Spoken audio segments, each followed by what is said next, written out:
3. Hegel to Marx to Dewey. The creation of a new world. Modern philosophy has concluded that, since the world is beyond understanding, and because things in themselves, if they exist, are still unknowable, first, the only real world for autonomous man is himself, and second, the problem of philosophy is no longer knowing and understanding the world, but remaking it in man's own image.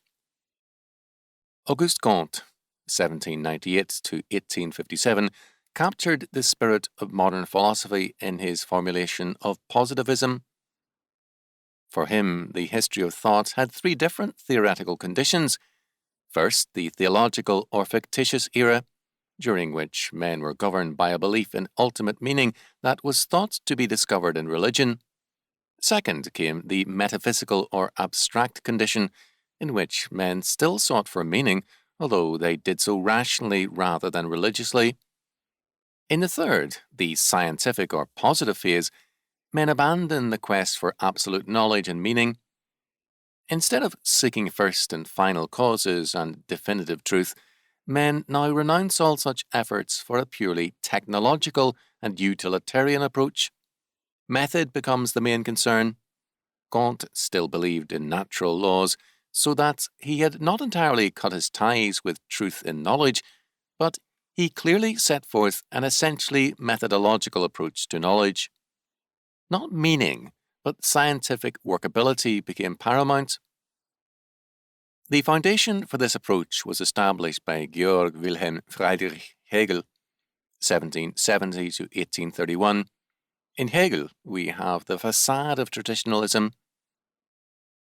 His philosophy is ostensibly concerned with God, called Geist, mind or spirit.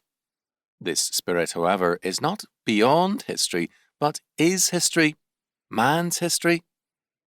History is not God's act, an aspect of his creation and of the ordained processes thereof, but it is in Hegel man's act. Not God, but reason, man's reason, is the sovereign of the world for Hegel. Hegel wrote, "The only thought which philosophy brings with it to the contemplation of history is the simple conception of reason. That reason is the sovereign of the world, that the history of the world therefore presents us with a rational process. This conviction and intuition is a hypothesis in the domain of history as such. In that of philosophy, it is no hypothesis. It is there proved by speculative cognition that reason, and this term may here suffice us, without investigating the relation sustained by the universe to the divine being, is substance as well as infinite power, its own infinite material underlying all the natural and spiritual life which it originates, as also the infinite form, that which sets the material in motion. On the one hand, reason is the substance of the universe, viz., that by which and in which all reality has its being and substance. On the other hand, it is the infinite energy of the universe, since reason is not so powerless as to be incapable of producing anything but a mere ideal, a mere intention having its place outside reality, nobody knows where, something separate and abstract in the heads of certain human beings. It is the infinite complex of things and their entire essence and truth. Reason is the divine in man. The essential destiny of reason is identical with the question, what is the ultimate design of the world? The perfect embodiment of spirit, or reason, is the state. Spirit, moreover, is autonomous and self-contained. It is unlike matter in this respect as in others, in that matter is governed by gravity, by a force outside of itself. Quote, "Spirit, on the contrary, may be defined as that which has its centre in itself. It has not a unity outside itself, but has already found it. It exists in and with itself. Matter has its essence out of itself. Spirit is self-contained existence. Now, this is freedom exactly. For if I am dependent, my being is referred to something else which I am not. I cannot exist independently of something external. I am free, on the contrary, when my existence depends on myself. End quote. The historic doctrine of the aseity or self-existence of God becomes in Hegel the doctrine of the aseity of man. Consequently, man is cut loose even from his matter, and the old hated Hellenic dualism returns as a necessary condition of man's autonomy. The ground, too, is clearly prepared for existentialism. Moreover, for modern man, politics is the key area of human activity. It is apparently or seemingly free from compelling external laws, such as gravity, and offers freedom for man to play God, to remake the world. The state is man's key to a rational recreation of man and the world. For Hegel, therefore, quote, the state is the divine idea as it exists on earth, end quote. Since, however, the essence of spirit or reason is self-determination or absolute freedom, this means that when man's freedom is fully realized, the individual is a law unto himself. The way was thus prepared by Hegel for both the idea of the state as the dictatorship of the proletariat and the final stage of communism as anarchism, the perfection of reason and freedom in an autonomous and harmonious society in which all men bring the embodiments of reason, need no state, because the perfected state is now an automatic and stateless communism, totally rational and scientific and perfectly operative. For Hegel, quote, an existence of any sort embodying the free will, that is what right is. Right, therefore, is by definition freedom as idea, end quote. Because the state epitomizes the spirit of humanism in the modern era, quote, the state is the actuality of the ethical idea, end quote.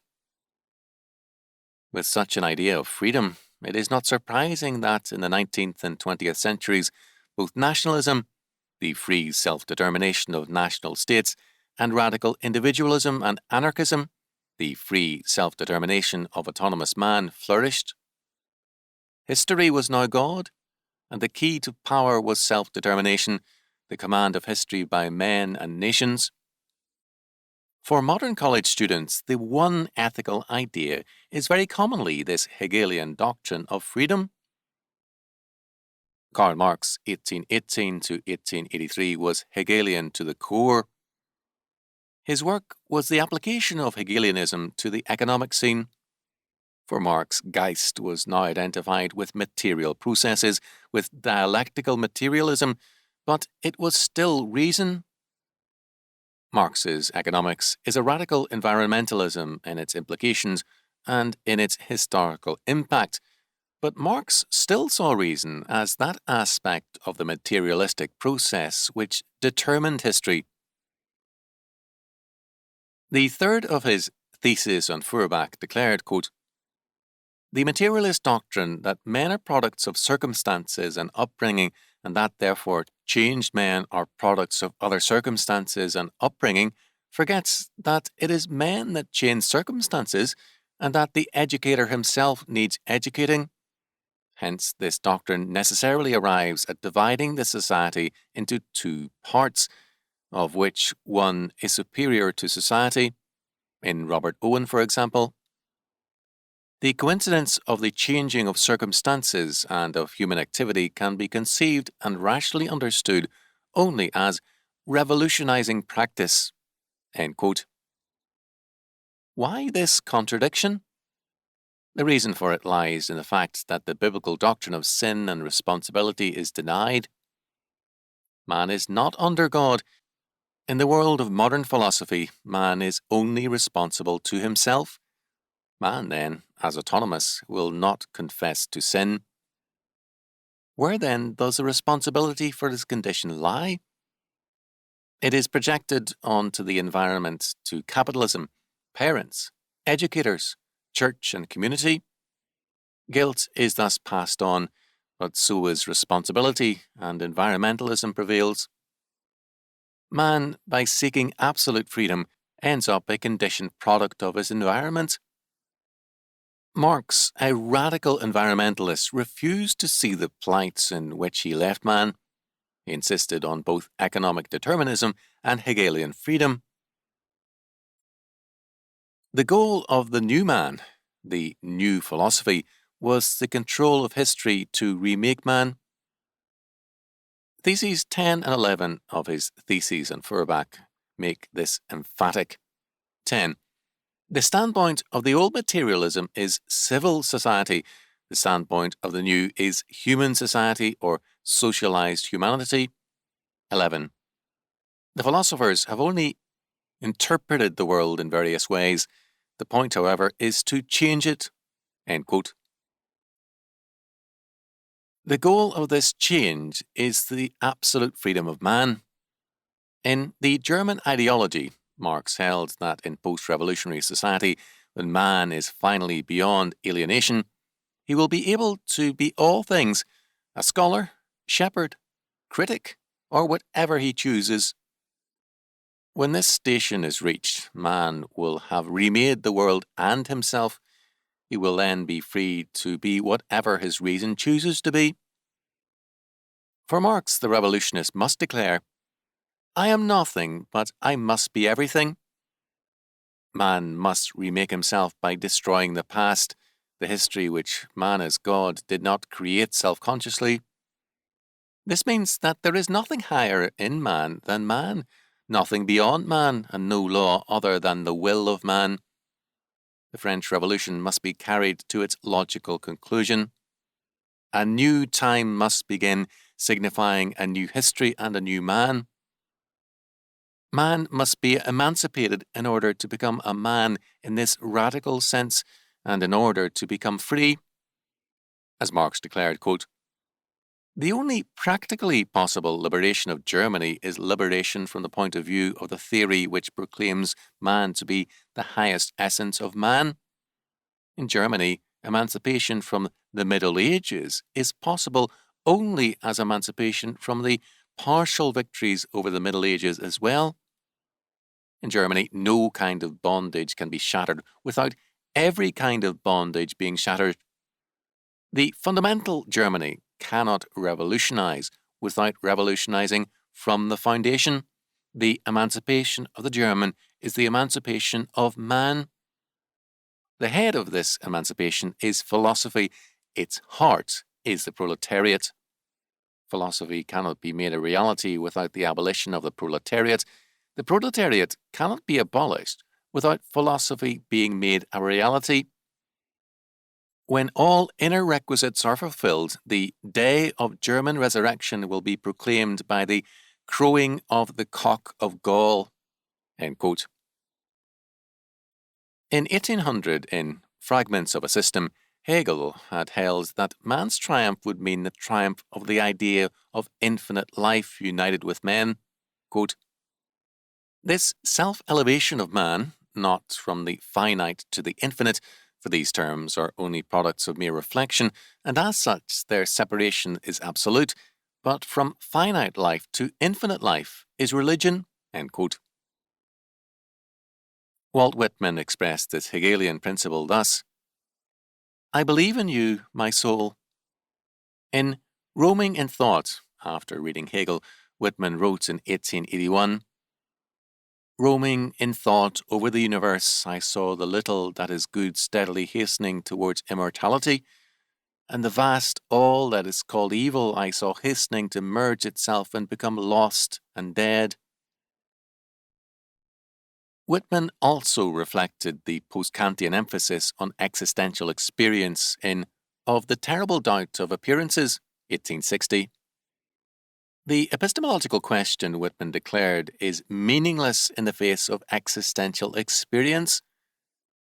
As long as he has male lovers and his experiences with them, questions of truth are meaningless in the face of the wisdom of experience. To me, these and the like of these are curiously answered by my lovers, my dear friends. When he whom I love travels with me or sits along while holding me by the hand, when the subtle air, the impalpable sense that words and reason hold not, surround us and pervade us, then I am charged with untold and untellable wisdom. I am silent. I require nothing further. I cannot answer the question of appearances or that of identity beyond the grave. But I walk or sit indifferent. I am satisfied. He, a hold of my hand, has completely satisfied me. Marx, after Kant and Hegel, wanted to remake the world in terms of scientific socialism.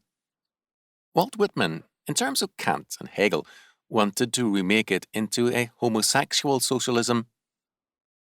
Philosophy had now become a do-your-own-thing realm, with every man his own God and universe. John Dewey, 1859 to 1952, in The Public and Its Problems, 1927-1930, spoke of Walt Whitman as the seer of democracy. He held that both reason and man are instrumental. The goal is the great community, the great God history realized in a united and socialistic mankind. Mankind, the public, according to Dewey, quote, will remain in eclipse, end quote. Man will not truly be man until the great community is realized. Until then, quote, the public will remain shadowy and formless, end quote. As against the biblical approach to man's problems, which consists of changing man through conversion, Dewey set forth, quote, the method of changing the world through action, end quote, rather than, quote, changing the self in emotion and idea, end quote. There must be no law or standard external to or beyond man. Any other system than total democracy involves the subordination of the many to the few by coercion. In pure democracy, in the great community, coercion will apparently be absent. This does not mean that each individual will simply do as he pleases, but rather, in true democracy, quote, the basic freedom is that of freedom of mind and of whatever degree of freedom of action and experience is necessary to produce freedom of intelligence, end quote. Dewey thus has philosophical freedom in mind, and either all men become philosophers a la Dewey, or only a few like unto Dewey can be truly free. For Dewey, quote, the foundation of democracy is faith in the capacities of human nature, faith in human intelligence, and in the power of pooled and cooperative experience, end quote. This is not a faith in man as such. It is a faith in philosophic man, man remade in the image of a modern philosopher. Nietzsche called him Superman, while modestly refraining from adding that he alone was Superman in his day. Rousseau's incarnation of the will of the people in the philosopher kings, in the general will or democratic consensus, is thus the only tolerable free man recognized by this tradition. God is denied, and infallibility is transferred to the historical process. For Marx, this infallible process finds its incarnation in the dictatorship of the proletariat, for Dewey, in the great community. The new God is a philosopher king who rejects the idea of anything transcending himself. Nietzsche stated the matter more bluntly than others, quote, but that I may reveal my heart entirely unto you, my friends, if there were gods, how could I endure it to be no God? Therefore, there are no gods, end quote. The problem was that there were now too many gods, every man becoming his own god as he found himself in terms of modern philosophy. How could mankind grow towards Dewey's great community or Marx's communistic world when no standard remained to judge growth and to distinguish it from decay? If only autonomous man is ultimate and real, and if meaning is replaced by methodology, how can we distinguish one idea from another, or have any means of describing anything in other than purely subjective terms? What is good, or what is growth, is then so only in my own mind. I cannot call it good for myself because I have no means of making such a judgment. I can only say that I think of it as good for myself. The world has been reduced to my passing thoughts. The new world of modern philosophy has become a very small one indeed.